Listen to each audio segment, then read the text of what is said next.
Quelques chiffres pour l'illustrer. En 2010, en France, le poids du e-commerce représentait 2% de nos importations. À l'heure actuelle, 2019, on était en fait à 38%.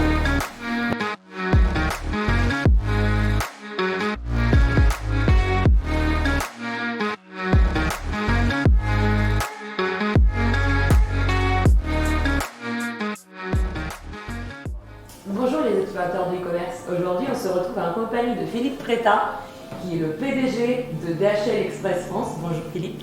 Bonjour à vous. Vous allez bien? Très bien, en pleine forme. Parfait. Bah écoutez, donc en fait Philippe, vous occupez le poste du PDG de DHL Express France depuis avril 2018. Exact. Vous avez fait face aux bouleversements qui sont liés au Brexit, l'année dernière, cette année c'est le Covid. Du coup, comment est-ce que les enjeux de la logistique sont évolués pendant ces dernières années?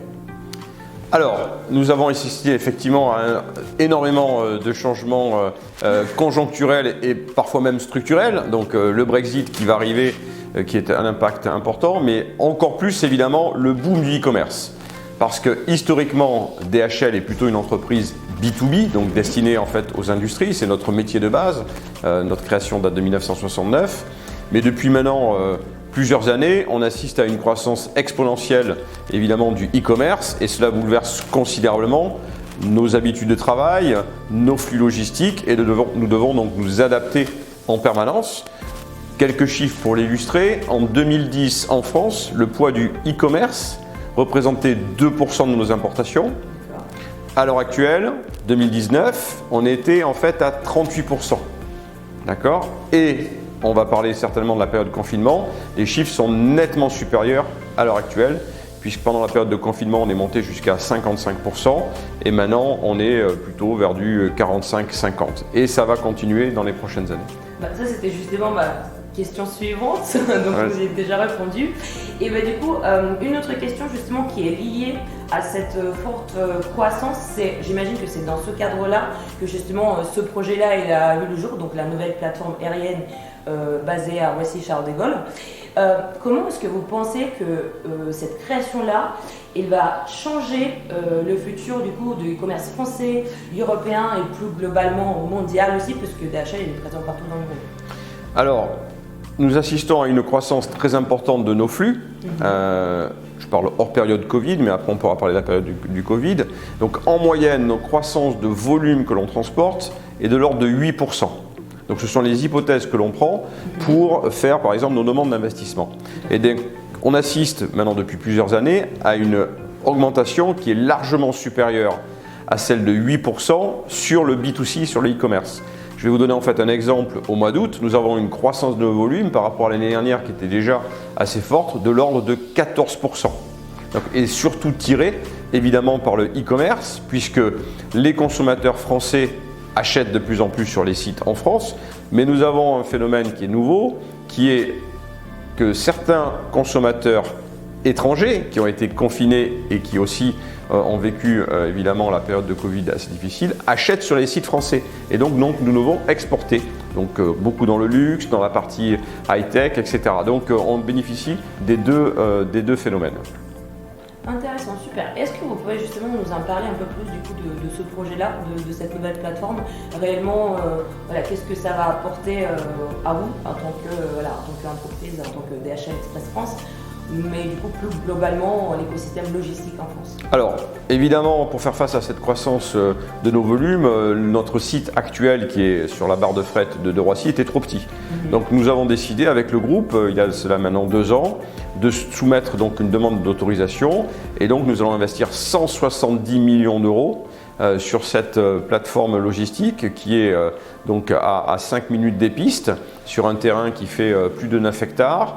Le bâtiment en lui-même fera 20 000 m² au sol plus une mezzanine, donc une surface d'exploitation totale de 34 000 m², ce qui est quand même considérable.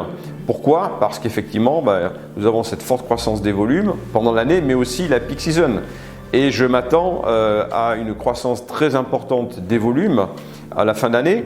Pourquoi? Parce que les consommateurs vont certainement aller beaucoup moins dans les magasins, de peur effectivement du Covid, et puis parce que la tendance naturelle est celle à l'augmentation des achats sur Internet, parce que de nouveaux consommateurs sont apparus pendant la période de Covid, qui n'avaient jamais acheté sur Internet parce que les magasins étaient fermés. Ils y ont pris goût et ils vont continuer. Donc voilà, on va avoir ce triple phénomène, la peak season de Noël, les gens qui ne vont pas aller dans les magasins et de nouveaux consommateurs qui n'existaient pas avant. Excellent. Et du coup, juste pour continuer sur cette thématique du e-commerce, qu'est-ce que vous avez prévu en termes d'offres, par exemple, pour l'année 2021, pour vous accompagner les e-commerçants? Est-ce qu'il y a des projets qui sont en réflexion ou peut-être en train d'être mis en place? Alors, on travaille évidemment avec énormément de e-commerçants parce que c'est une partie de nos activités et nous avons en fait, nous utilisons énormément d'outils qu'on met à disposition en fait de certains de nos e-commerçants, puis d'autres outils qui aident en fait justement ces e-commerçants à simplifier la chaîne logistique pour pouvoir faire en sorte que on livre plus rapidement. Bon, c'est très bien. Après, donc du coup, il y a un autre sujet que je voulais aborder avec vous. Je sais que DHL aujourd'hui, vous investissez massivement dans tout ce qui est l'aspect en fait écologique de la logistique. Je sais que voilà, d'ici 2050, vous vous êtes fixé un objectif de zéro émission. Absolument. Et je voulais justement voir avec vous, selon vous en fait, quelles sont les pratiques concrètes qu'on peut mettre en place aujourd'hui pour s'assurer que le futur de la logistique va être plus responsable du coup et plus écologique? Tout à fait. Alors ça sera certainement une des fortes attentes de nos clients dans les années à venir et ça commence déjà. Donc nous avons développé en interne un programme qui s'appelle Go Green qui permet donc dans certains cas en fait de réduire nos émissions de CO2 et je vais vous en parler. On a deux axes principaux donc sur l'utilisation de nos avions. Donc nous avons acheté 14 Boeing Freight Fighter des 777 qui ont une consommation donc réduite de 18%. Donc nous achetons et nous investissons dans des avions de nouvelle génération qui sont moins consommateurs d'énergie. Premier point. Et puis deuxième point, nous travaillons énormément sur la livraison du premier et du dernier kilomètre parce que nous avons énormément d'activités sur l'ensemble de nos 505 sites en France. Et donc à ce titre-là, j'ai pris un engagement de réduire en fait cette consommation et d'avoir 75% de la livraison du premier et du dernier kilomètre qui soit verte à un horizon de 2025. Alors comment on y arrive? Par différents canaux. Eh bien on achète des véhicules électriques. On utilise des livraisons collaboratives avec certains de nos partenaires qui sont souvent des startups, U2U, ToosFactor, Urbit, qui en fait livrent chez des particuliers principalement, en vélo, à pied, voire en transport en commun. Excellent. On développe également en fait énormément de consignes, bien évidemment, et puis des livraisons à la demande pour éviter que le coursier aille plusieurs fois chez un particulier. Donc on livre à Paris dans les grandes régions, les grandes villes de France jusqu'à 22h le soir. C'est super intéressant pour le consommateur du coup parce qu'il a une approche plus personnalisée au niveau de la logistique et en même temps ça joue également sur l'aspect du coup écologique de la livraison. Absolument. Bon j'ai une dernière question à vous poser. Donc si vous devez écrire la valeur ajoutée de DHL Express France en 3 mots, ça serait lesquels? Alors je vais le faire en anglais, ça sera facile, je pense que c'est Excellence Simply Delivered. Voilà. Donc l'excellence pour nos clients et en fait en français c'est un petit peu plus long, c'est ensemble délivrons l'excellence à nos clients. Voilà, donc ça c'est la totalité de l'organisation en France est dédiée à ceci.